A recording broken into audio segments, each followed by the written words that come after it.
Well, welcome back. I see that people want to brought friends.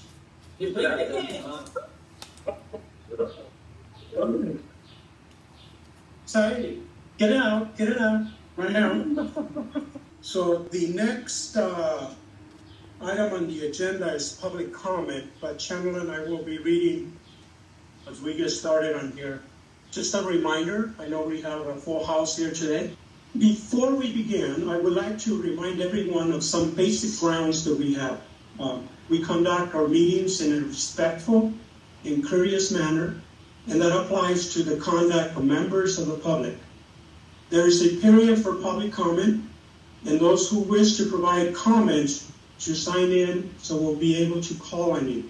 At all other times, when the board is in session, members of the public may not make comments to the board unless called before the board by the chair.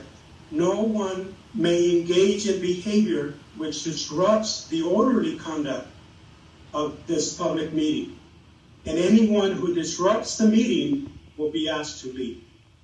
So again, treat each other with respect, hear each other, and that's why we have the public comment. So, and with that, the Board of Trustees welcomes public comment. At this time, we have also participation via Zoom and of course here in person. Now is the time for some good leadership. Thank you.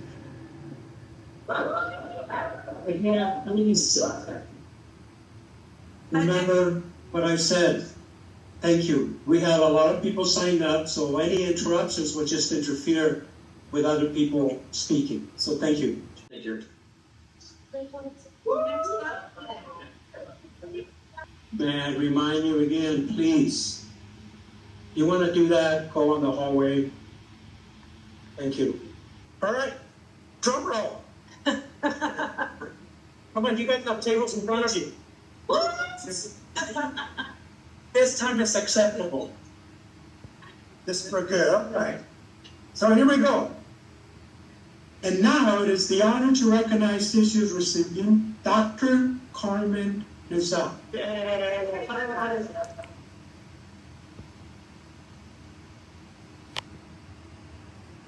Congratulations.